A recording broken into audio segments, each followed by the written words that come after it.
We want to break in. We have a new DNC chairman, Tom Perez, the former Labor Secretary, has won with 235 votes. Let's listen in to former Chair Donna Brazil. I hear a motion by Mr. Saunders. Mr. Saunders? No. Mr. Applebaum? Mr. Buckley? Order, please. Go ahead. Thank you, Madam Chair. For all those who ran for this office, for all those who were involved in this campaign, now is the time for us to unite. So I move that we suspend the rule and cast one ballot for Secretary Tom Perez as the next chair of the Democratic National Committee.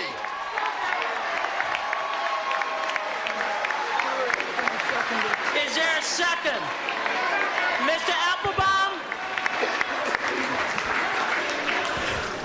Democrats, sisters and brothers, I'm Stuart Applebaum, a DNC member from New York and the Executive Vice President of the 1.3 million member United Food and Commercial Workers Union, AFL-CIO. This has been a great process with amazing candidates. We've listened to each other. We've learned from each other. Now we must be moving forward together. We must leave this meeting united. Our country, our democracy demands it, and I'm proud to second the motion to make this election by acclamation. Thank you.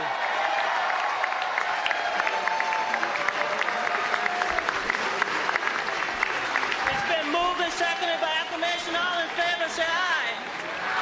Opposed? All right. Ladies and gentlemen, it's my great honor to present the next chair of the Democratic National Committee, a great friend, a champion of working people, a progressive leader, a visionary, a great American, Mr. Tom Perez.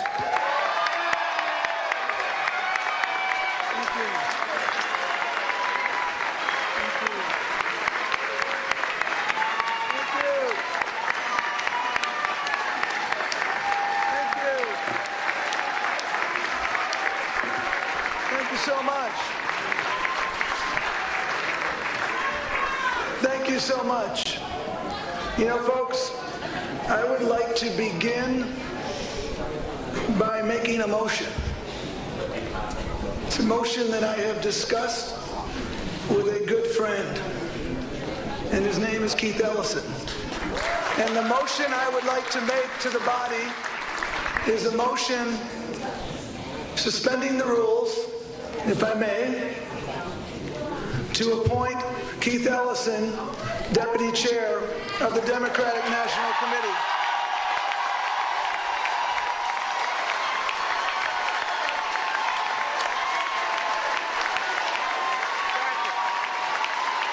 Now,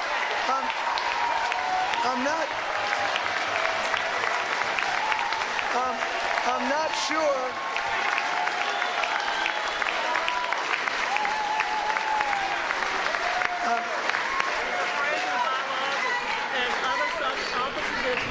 But you tell me the phrase I'm supposed to utter. That was fine. Okay. I'm not. Did I hear a second? All four? Opposed? Hey, wait a minute.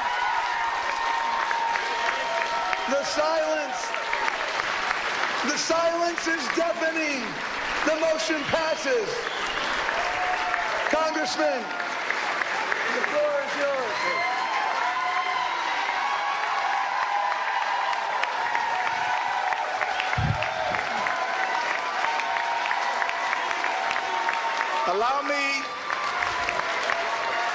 Allow me to congratulate our chair,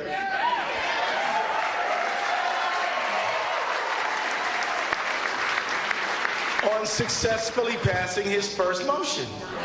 Good job. Right. But I just want to say to you that I'm very, very proud of Chairman Perez. In this race, he conducted himself with tremendous class, grace. I want to say that everybody you see in front of you, I tell you, it's so funny. There was a news report that our race was boring because we weren't attacking each other at some point. Y'all remember that? And we were all quite proud that we were not forming the circular firing squad. And I just want to say to you that if you came here supporting me, if you're wearing a Keith t-shirt or any t-shirt, I'm asking you to give everything you got to support Chairman Perez.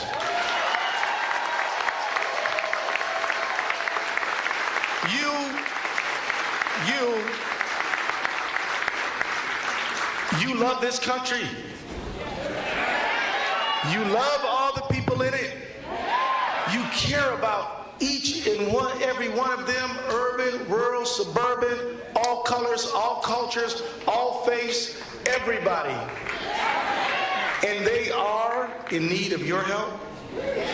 And if we waste even a moment going at it over who supported who, we are not going to be standing up for those people. We don't have the luxury, folks, to walk out of this room divided. We don't have that luxury. And I just want to say to you that it's my honor to serve this party under the chairmanship of Tom Perez. And I just want to say to you that I have a list of people to thank that is far too long for me to recite this moment. But I'm going to try a little bit, if you don't mind, Mr. Chairman. I want to thank all of you all who worked hard on the campaign, all of you who cooperated and helped and were friends. I want to thank all of my friends in the labor community. I want to thank Elise Saunders, who's just an awesome brother. I want to thank Randy Weingarten, who's just outrageous. I want to thank Mr. Rich Trumka. I want to thank David Cox of our federal workers. I want to thank Lily Garcia. I want to thank the entire labor community. I want to thank Larry Cohen. I want to thank all of you. And if I have missed you, charge it to my head, not my heart, because I love you and I'm grateful to you. Let me also say that I want to thank my family who came from far reaches to be here with us today. If I could just say quickly, my brothers Brian, Tony, Eric are all here, and I love you guys and thank y'all for coming. My sisters Carla, my sister Melissa's here. I want to thank you. And I got a great friend named Kim who's here, and I want to thank her. And I want to thank all of you for being here today. So I'm about to give back the microphone to our chairman. And I just want to tell you that the earnest work that we must do to confront Trump, yes, but even beyond that, to establish a country in which everybody can aspire to a good life. That country, the Democratic Party, we got earnest, sincere work to do. It's going to be under the leadership of Chairman Perez, and all of us are going to help him, and all of you are going to help him. Thank you all very much.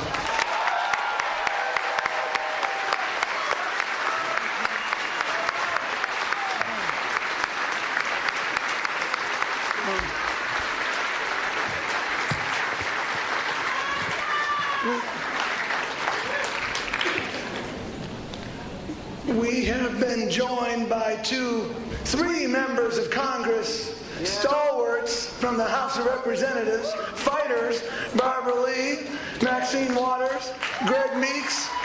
Anybody else? Thank you so much for joining us on stage. These folks I had the privilege of working with at the Labor Department and the Justice Department before that, and they have been such remarkably successful people. So you know what, folks?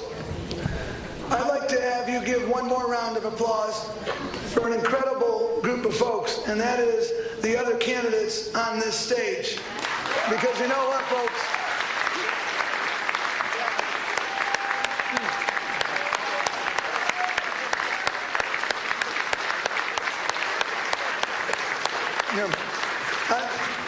I frankly found myself, when I first got in this race, going to their website because I was learning a lot. Sally and I have had lunch a number of times talking about our shared interest in building 57 state parties that work. Jamu and I have had many, we had a drink last night at about 11 o'clock talking about our shared interest in making sure that this party works in every zip code. We have a Wisconsin tie, Peter and I. Mayor Pete is going to be the example of how Democrats win statewide in red states. There is no doubt in my mind about that. Ray Buckley, with his distinguished history of leading parties in New Hampshire and his distinguished leadership on the ASDC. Sam Ronan, who brought an important perspective and passion to this campaign. Thank you, Mayor Pete, and thank you, Sam, for your remarkable service. And my good friend, Jamie Harrison. Jamie Harrison, the pride of South Carolina. You know, Jamie's got game, as we said. We all have game up here. And we were all in this together, and I really want to apologize to the media because we did talk about issues. You know, we didn't do any of the other stuff. And that's what the Democratic Party is about.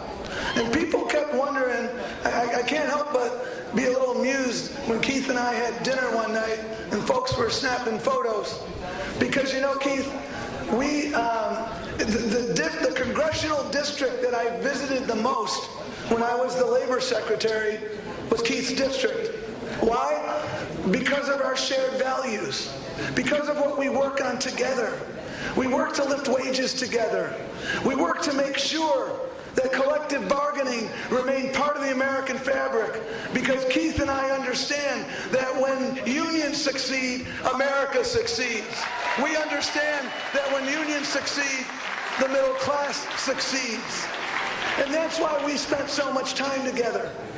And that's why when I was looking in the audience here, there was someone holding up a sign that says unite. And I could not agree more. And for the two of us, that is easy, because we were always united in our values, and we will always continue to be united in our values. And we are united in our love for the Democratic Party, our love for the diversity of the Democratic Party, our love for the robust discussions that occur in the Democratic Party.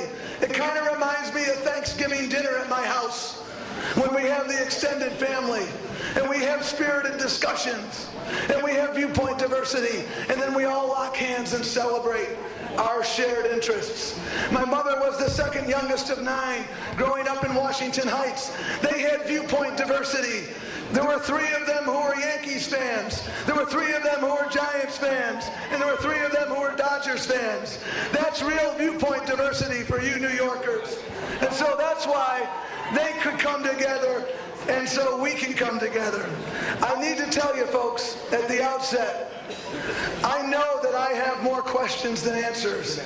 I told you before this morning that Team Tom means team. And as a team, we will work together. I will be calling you with regularity. And my first question will be, what should we be doing? And I will not simply be calling the voting members of the DNC. I will be placing house calls with so many others. This past Monday, for instance, I was in Seattle, and we had a remarkably spirited discussion, not only with voting members, but with other spirited Democrats across the spectrum of the Democratic Party. That's what we need to continue to do. We need to make house calls. We need to listen to people. We need to get back to basics, and we need to move forward, because I am confident, my friends, I am confident that when we lead with our values and lead with our actions, we succeed. That is what the Democratic Party has always been about, and that is what we will continue to be about. when we communicate our message of inclusion and opportunity for everyone, the big tent that we are. That is our strength, my friends. And when we have these conversations, sometimes spirited, sometimes difficult, that's not a sign of weakness. That's a sign of strength as a party. And that's what we will continue to do. Because as I've said, and as Keith has said, we're at this where were you moment in our nation's history. Someday, they're going to study this era in American history, and they're going to study it alongside the Know Nothing movement.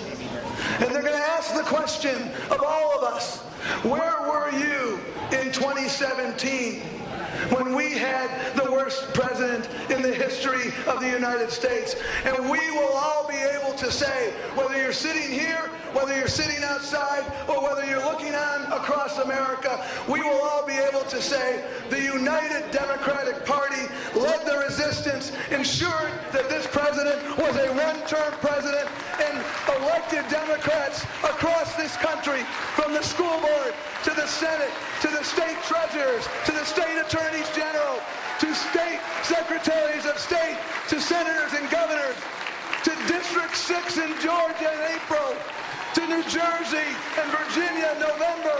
And next year, we're going to have a market correction in all of these states like Maryland and elsewhere, where there's no business having a Democrat, having a Republican in the governor's race. That's what we're going to do when we lead with our values, when we unite, as you say. That is what we do, and that is how we succeed. Dr. King said, you know, the road ahead will not always be smooth. There will still be inevitable setbacks and rocky places of frustration. And at times, our feet may grow weary, but we must walk on in the days ahead with an audacious faith in the future. I come to you, my friends, with an unrelenting optimism in our capacity to move forward, because I have had the privilege, and Keith has had the privilege, and all of us have had the privilege of getting to know you. I know we can win the battles ahead. I know we will win the battles ahead when we put our values forward, when we lead together, when we mobilize this grassroots energy, because January 20th was an undeniably important day, but January 21st and beyond was far more important for America. Millions of people stood up and said, Donald Trump, you do not stand for America. Donald Trump, we will not allow those values to divide America. And that is what we will do as a party, leading with our values, moving forward. That's how we will win. It is an unmitigated pleasure and privilege to take this gavel. And I recognize I have a lot of work to do. I recognize I have a lot of learning to do. And I would simply ask everyone across America, whether you're a Democrat, a Republican, unaffiliated, another party, to simply listen to our message. Come with an open mind. Because you know what, folks? Our values of inclusion and opportunity, we have those shared values. And when we lead together, that is how we succeed. And I will be out there listening and learning a lot in the weeks ahead. And I want to say thank you to everybody in this room, regardless of who you supported, because you were supporting the values of the Democratic Party. That is our strength. Thank you very much. And I want to relinquish the chair back to someone that I want to end by asking you to give Donna Brazile a remarkable hand, because Donna Brazile came in during a very challenging period and helped lead the party. And I want to say thank you so much, Madam Chair. You will always be Madam Chair to me. Thank you very much. Thank you.